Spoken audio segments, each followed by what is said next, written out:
السمیع العلیم من الشیطان الرجیم بسم اللہ الرحمن الرحیم وَأَتِمُّوا الْحَجَّ وَالْعُمْرَةَ لِلَّهِ فَإِنْ أُحْصِرْتُمْ فَمَا اسْتَيْسَرَ مِنَ الْهَدْيِ۔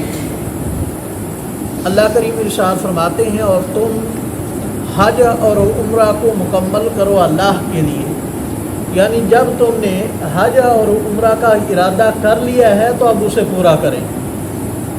فَإِنْ احصرتم، پس اگر تم روک لیے گئے، گھیر لیے گئے کسی وجہ سے، بس جو تمہیں آسان لگے قربانی میسر آئے وہ قربانی کر لو اور اپنا احرام کھول دو۔ وَلَا تَحْلِقُوا رُؤُوسَكُمْ حَتَّى يَبْلُغَ الْهَدْيُ مَحِلَّهُ، اور نہ منڈواؤ اپنے سروں کو حتیٰ کہ قربانی اپنی حلال ہونے کی جگہ کو پہنچ جائے۔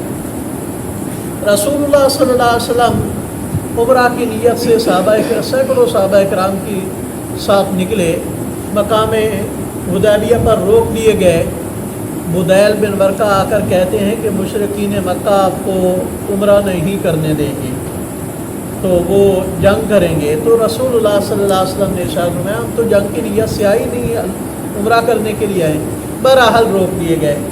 تو نبی پاک صلی اللہ علیہ وسلم نے احرام کھولنے کا حکم دیا، صحابہ کرام خاموش، ایک سکتہ طاری ہے، ذہن میں بھی وہ چیز نہیں تھی جو آ گئی۔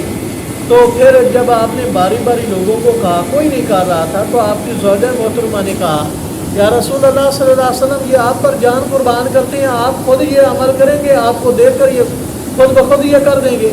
تو پھر نبی پاک صلی اللہ علیہ وسلم نے اپنی قربانی ذبح کیا اور اپنا احرام کھولا، صحابہ کرام نے خود بخود کام کر دیا، کہنا ہی نہیں پڑا، کیونکہ وہ ایک ایسی کیفیت طاری ہوگی، سمجھ ہی نہیں آ رہی تھی بات۔ جب آپ صلی اللہ علیہ وسلم نے کام کیا انہوں نے بھی کر دیا۔ فَمَنْ كَانَ مِنْكُمْ مَرِيضًا أَوْ بِهِ أَذًى مِّن رَّأْسِهِ، تو اللہ کریم ارشاد فرماتے ہیں جو کوئی تم میں سے مریض ہو یا اس کے سر میں تکلیف ہو، فَفِدْيَةٌ مِّن صِيَامٍ أَوْ صَدَقَةٍ أَوْ نُسُكٍ، تو وہ روزے رکھے یا فدیہ دے یا قربانی کرے۔ ایک صحابی رسول ادھر ہی تھے تو انہوں نے احرام باندھا ہوا ہے، جوئیں ٹپک رہی ہیں، بال ان کے بڑے ہیں اور پانی نہانے کے لیے نہیں ہے، سر میں بڑی شدت سے تکلیف ہے۔ نبی پاک صلی اللہ علیہ وسلم کے سامنے عرض کرتے ہیں تو آپ صلی اللہ علیہ وسلم نے ارشاد فرمایا روزے رکھ لو اور یہ سر منڈوا دو، سر کی صفائی کروا دو، روزے رکھ لو یا قربانی کر دینا یا پھر 6 مسکینوں کو کھانا کھلا دینا۔ فَإِذَا أَمِنْتُمْ، اللہ کریم فرماتے ہیں تم روک لیے گئے، پھر ابھی حج کے دن باقی ہیں اور تمہیں رہا کر دیا گیا، وہ رکاوٹیں ختم ہو گئیں۔ فَمَن تَمَتَّعَ بِالْعُمْرَةِ إِلَى الْحَجِّ فَمَا اسْتَيْسَرَ مِنَ الْهَدْيِ، اب وہ ایک ہی سفر سے عمرے کا حج کے ساتھ فائدہ اٹھا سکتا ہے۔ فَمَا اسْتَيْسَرَ مِنَ الْهَدْيِ، پس جو اسے میسر آئے وہ کیا کرے گا؟ قربانی کرے گا۔ پہلے یہ ہوتا تھا، لوگوں میں یہ رواج تھا کہ ایک ہی سفر میں عمرہ اور حج نہیں ہو سکتا تھا، کہتے ہیں عمرے کے لیے الگ سفر ہوگا، حج کے لیے الگ سفر ہوگا۔ تو اللہ کریم نے جو مکہ کے باہر رہنے والے ہیں ان کے لیے آسانی کر دی کہ ایک ہی سفر کے اندر وہ عمرہ بھی کر سکتے ہیں، حج بھی کر سکتے ہیں۔ گھر سے بندہ احرام باندھے عمرے کا، ادھر جا کر عمرہ کرے، ابھی تک حج کے دن باقی ہیں، اپنا سر منڈوا کے احرام کھول دے، پھر جب 7ویں تاریخ آئے پھر وہ حج کا احرام باندھ دے، حج بھی کر لے، تو اس کو کہتے ہیں حج تمتع، یعنی ایک ہی سفر سے اس نے کیا کر لیا؟ فائدہ اٹھا لیا۔ رسول اللہ صلی اللہ علیہ وسلم نے اس حج کو پسند کیا ہے، اب وہ قربانی اس پر لازم ہے، وہ قربانی بھی کیا ہے؟ کرے گا۔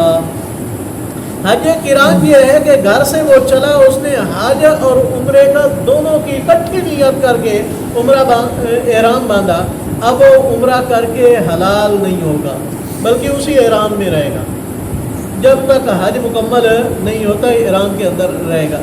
یہ اس کو کہتے ہیں حج قران، جس نے یعنی حج اور عمرے کو اکٹھا کر دیا، ملا لیا، اب یہ بھی کیا کرے گا؟ قربانی کرے گا۔ فَمَن لَّمْ يَجِدْ فَصِيَامُ 3 أَيَّامٍ فِي الْحَجِّ وَسَبْعَةٍ إِذَا رَجَعْتُمْ، بس جو بندہ قربانی نہیں پاتا، جانور نہیں ملتا یا حصہ نہیں ملتا یا اس کے پاس پیسے ختم ہو جاتے ہیں، قربانی نہیں کر سکتا، تو 3 روزے وہ رکھے گا ادھر حج کے دنوں میں، اور 7 روزے وہ رکھے گا آ کر واپس گھر میں جب واپس آئے گا. تو یہ کتنے ہو گئے؟ 10 روزے یہ قربانی کی جگہ پر اس کے روزے ہوں گے. بس جو کوئی نہ پائے قربانی تو وہ 3 دن کے روزے رکھے حج میں، و7 اور 7 رکھے اذا رجعتم جب واپس لوٹ آئے. تلک عشرۃ کاملہ یہ مکمل ہو گئے 10 روزے. ایک صحابی رسول اللہ کے یا رسول اللہ صلی اللہ علیہ وسلم اوہو میں نے سر پہلے منڈوا لیا اور احرام بعد میں کھولا. ایک نے کہا میں نے احرام کھول لیا بعد میں سر منڈایا.